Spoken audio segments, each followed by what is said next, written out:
8장 직관 또는 인도 너의 모든 길에서 그를 인정하라. 그리하면 그가 너의 길을 인도하시리라. 잠언 3장 6절 자신의 말의 힘을 알고 직관의 인도를 따를 줄 아는 사람에게 이룰 수 없는 일은 없다. 말은 보이지 않는 힘들을 움직이게 하며 자신의 몸을 재건하거나 삶의 모든 일들을 다시 빚을 수 있다. 그러므로 올바른 말을 선택하는 것은 매우 중요하다. 수련자, 진리를 따르는 사람은 자신이 보이지 않는 세계에 강하게 쏘아 올릴 선언문을 신중히 고른다. 그는 다음과 같은 진리를 알고 있다. 하나님은 자신의 공급원이시며 모든 요청에는 이미 준비된 공급이 있다. 그리고 자신이 바라하는 말이 그 공급을 풀어낸다. 구하라. 그리하면 너희에게 주실 것이다. 마태복음 7장 7절 즉, 사람이 먼저 움직여야 한다. 하나님께 가까이 나아가라. 그리하면 하나님도 너희에게 가까이 오시리라.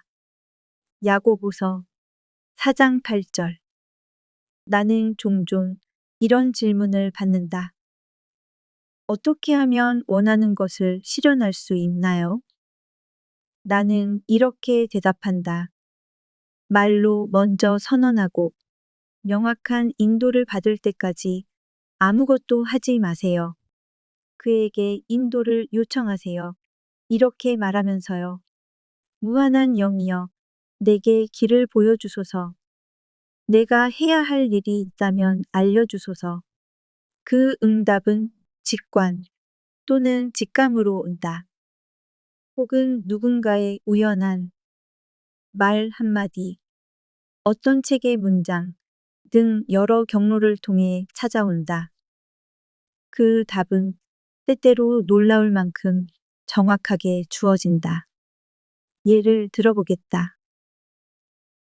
어느 여성이 큰 액수의 돈을 간절히 원했다. 그녀는 다음과 같은 말을 선언했다. 무한한 영이시여, 나에게 즉각적인 공급을 위한 길을 열어주소서.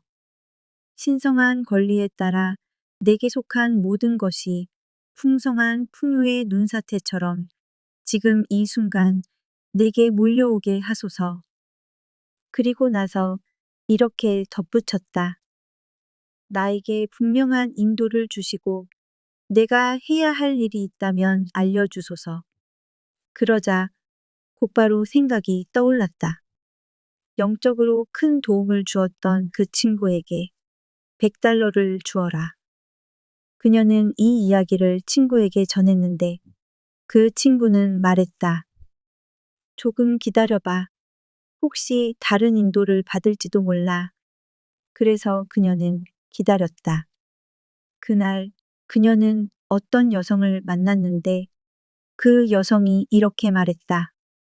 나는 오늘 누군가에게 $1를 줬어요.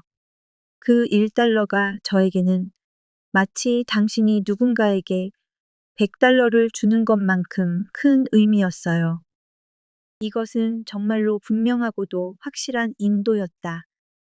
그래서 그녀는 $100를 주는 것이 옳다는 확신을 가졌다.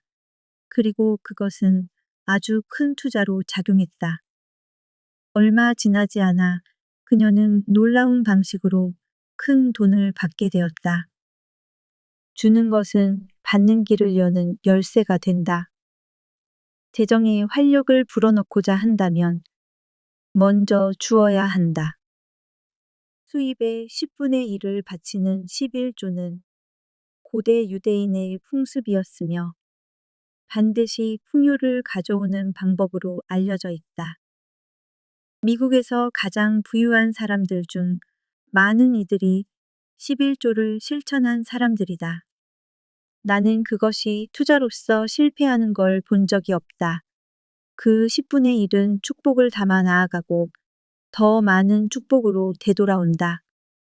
하지만 이 기부나 11조는 사랑과 기쁨을 담아 주어야 한다. 하나님은 즐거이 내는 자를 사랑하신다. 고린도후서 9장 7절. 청구서도 기쁜 마음으로 지불해야 한다. 모든 돈은 두려움 없이 축복과 함께 흘려보내야 한다. 이러한 마음가짐이 사람을 돈의 주인으로 만든다. 그때부터 돈은 그 사람의 말에 순종하게 되며 그가 바라하는 말은 거대한 부의 저장고를 열게 된다. 그러나 사람은 종종 자신의 한정된 시야로 인해 자신의 공급을 제한한다. 때로 수련자는 풍요에 대한 강한 깨달음, 비전을 얻지만 행동에 나서는 걸 두려워한다. 깨달음과 행동은 반드시 함께 가야 한다. 그 예로 이전 장의 모피코트를 산 남자의 이야기를 참고하라.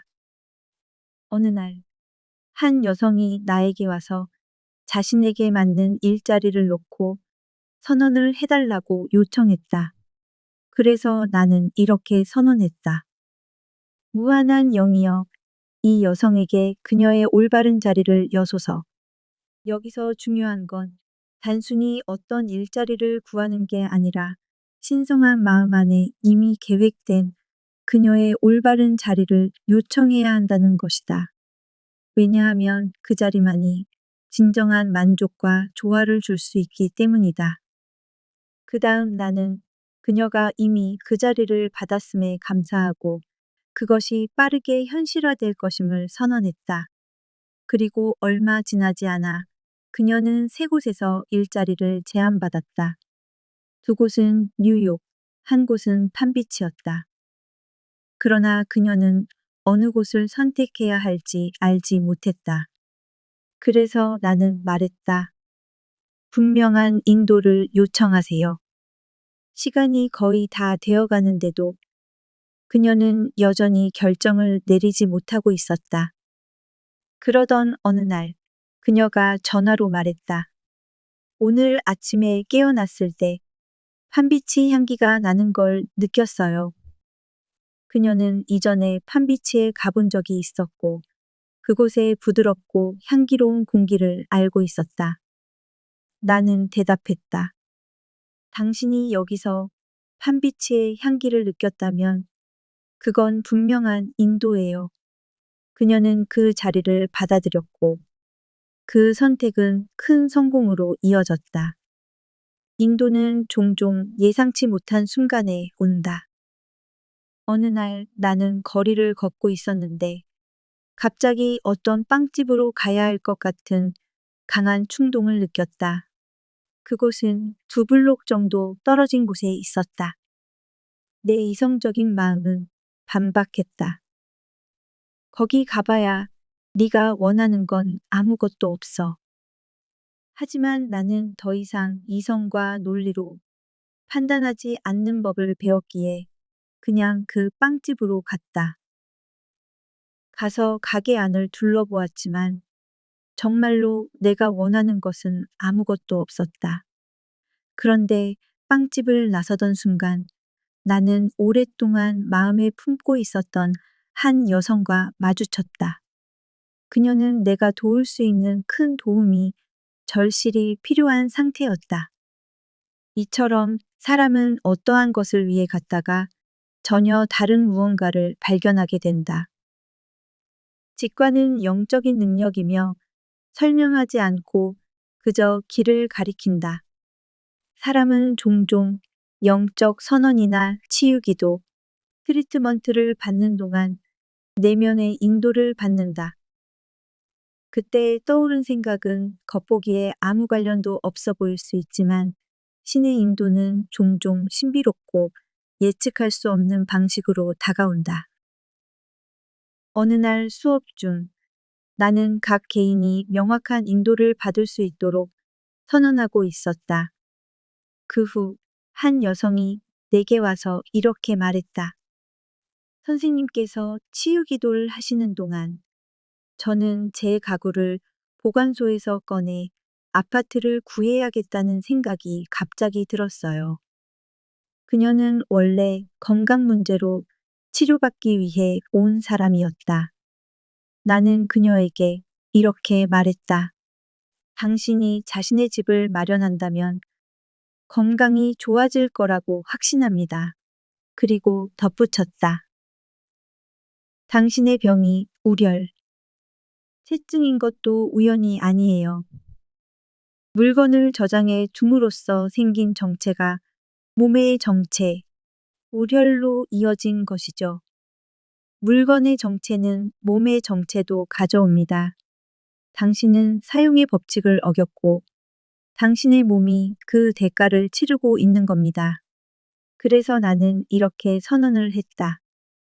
신성한 질서가 그녀의 마음, 몸, 그리고 삶의 모든 일에 확립되었음을 감사합니다. 사람들은 자신의 삶에서 벌어지는 일들이 몸에 얼마나 깊은 영향을 미치는지 거의 알지 못한다.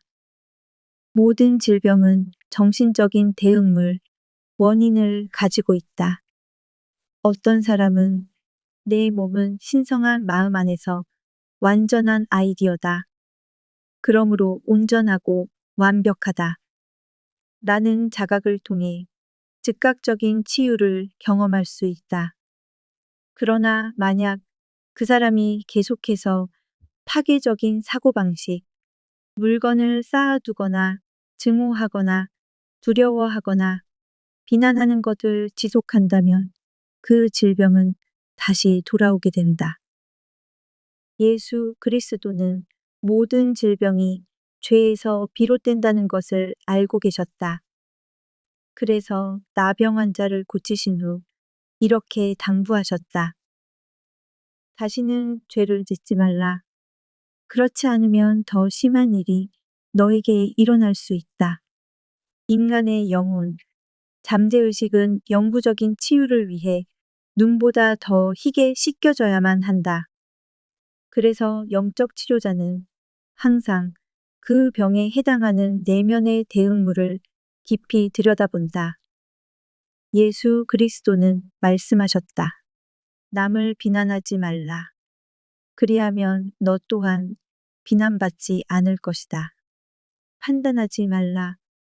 그리하면 너도 판단받지 않을 것이다. 많은 사람들이 타인을 정죄함으로써 자신에게 질병과 불행을 끌어들인다. 사람이 타인을 비난한 그 대상이 결국 자기 자신에게로 끌려오게 되는 것이다. 예를 들어보겠다. 한 친구가 분노와 괴로움에 차서 나를 찾아왔다. 남편이 다른 여자에게 빠져 자신을 떠났기 때문이다. 그 친구는 그 여성을 비난하며 이렇게 말했다. 그 여자는 남편이 유부남인 걸 알면서도 그의 관심을 받아들였어요. 그럴 권리는 없었죠. 나는 이렇게 말했다. 그 여자를 비난하는 걸 멈추고 그녀를 축복하세요. 그리고 이 상황을 놓아주세요. 그렇지 않으면 당신은 똑같은 상황을 끌어당기게 될 거예요.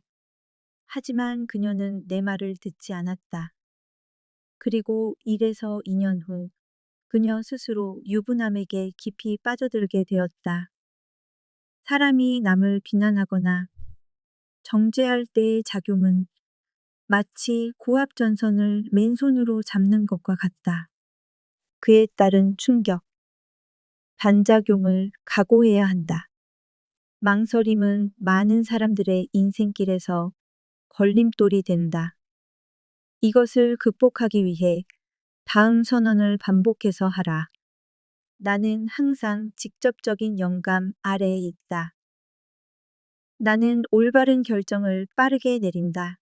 이 말들이 잠재의식에 깊이 각인되어 머지않아 스스로 깨어있고 민첩하게 주저함 없이 올바른 결정을 내리고 있는 자신을 발견하게 된다.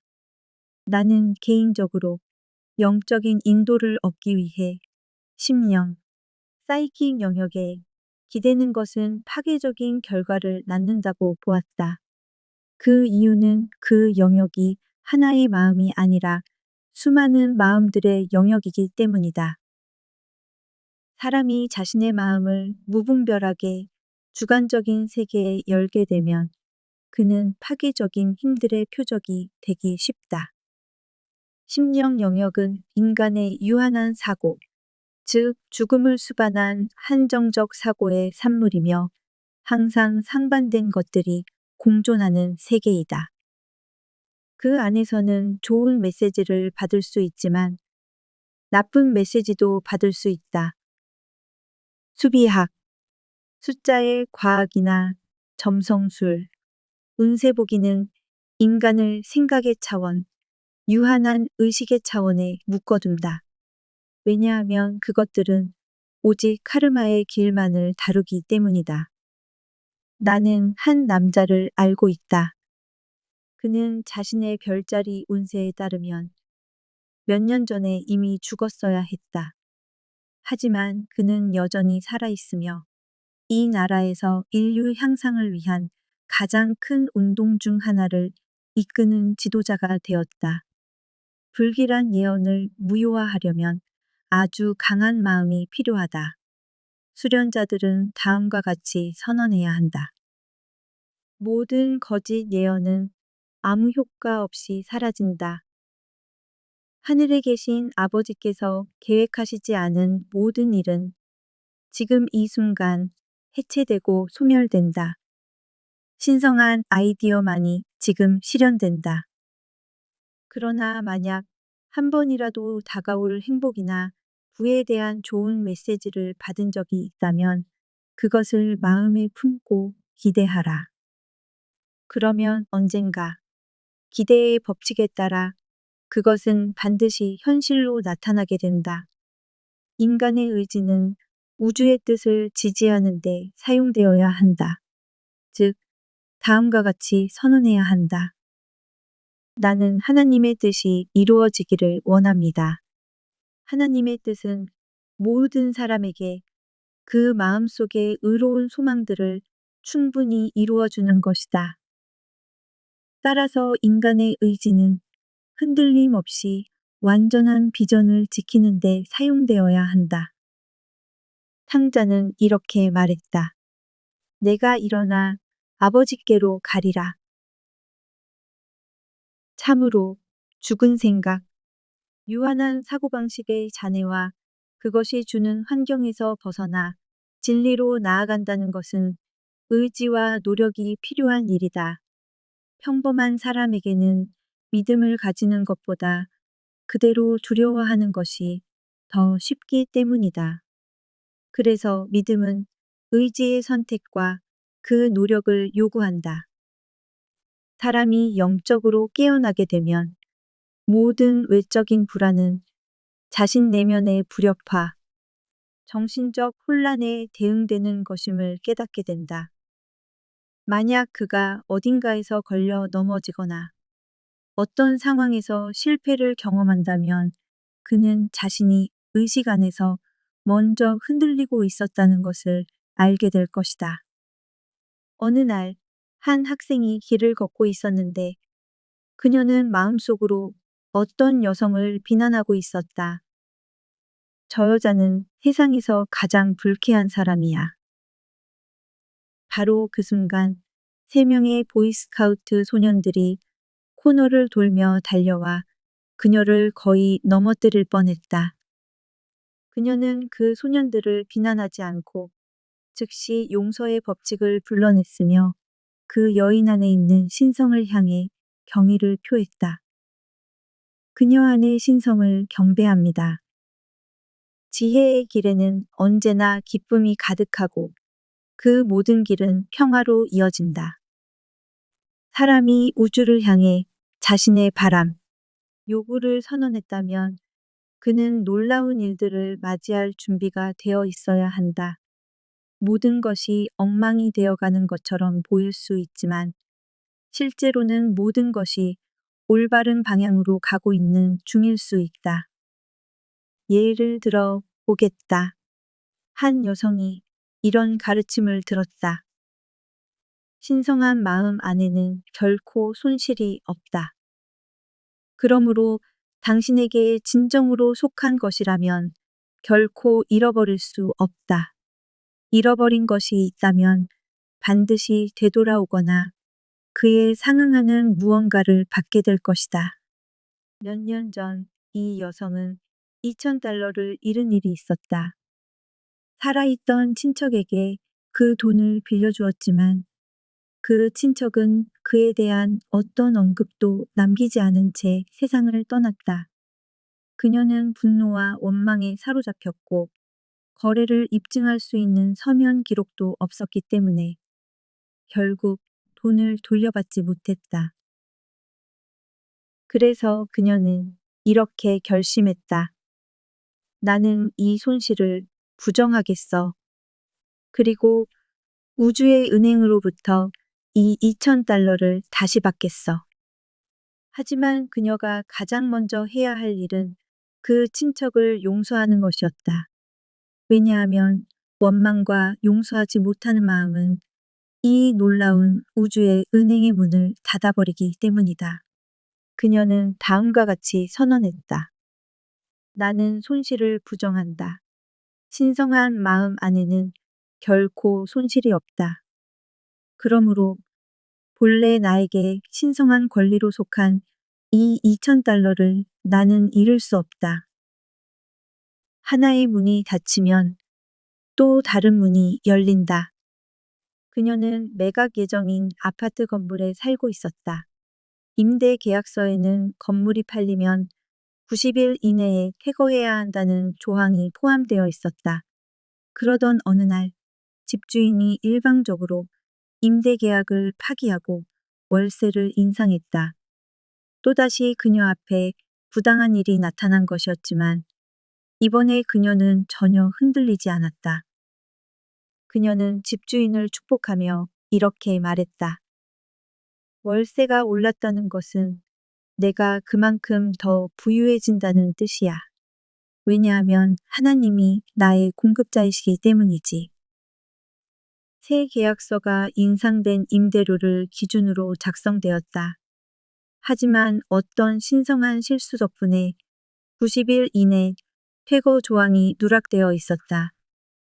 그 후 얼마 지나지 않아 집주인은 건물을 매각할 기회를 얻게 되었다. 하지만 계약서의 그 실수 때문에 세입자들은 1년 더 거주할 수 있게 되었다. 부동산 중개인이 나타나 세입자 한 명당 $200를 줄 테니 자발적으로 퇴거해 달라고 제안했다. 몇몇 가족들은 이 제안을 받아들여 떠났고 세 가족만 남았다. 그 중에는 이 여성도 포함되어 있었다. 한두 달이 지난 후 중개인이 다시 나타났다. 이번에는 그녀에게 이렇게 말했다. 임대 계약을 포기해 주시면 $1,500를 드리겠습니다. 그 순간 그녀의 마음속에 드디어 그 $2,000가 오는구나 라는 번뜩임이 스쳤다. 그녀는 전에 이웃들에게 이렇게 말했던 게 떠올랐다. 혹시라도 퇴거 얘기가 다시 나온다면 함께 대응해요. 그래서 그녀는 마음의 인도를 따라 이웃들과 상의하기로 마음먹었다. 그녀의 이웃들은 이렇게 말했다. 당신에게 $1,500를 제안했다면 틀림없이 $2,000도 줄 수 있을 거예요. 결국 그녀는 아파트를 포기하는 대가로 $2,000의 수표를 받았다. 이것은 분명히 영적 법칙의 놀라운 작동 방식이었고 겉으로 보였던 불공정함은 그녀의 선언이 현실로 드러나는 길을 열어주기 위한 과정에 불과했다. 이 일은 다음의 진리를 증명해 주었다. 신성한 질서 안에는 손실이 없다. 그리고 사람이 자신의 영적인 입장을 확고히 세우게 되면 그는 이 위대한 선의 저장고로부터 자신에게 속한 모든 것을 회복하게 된다.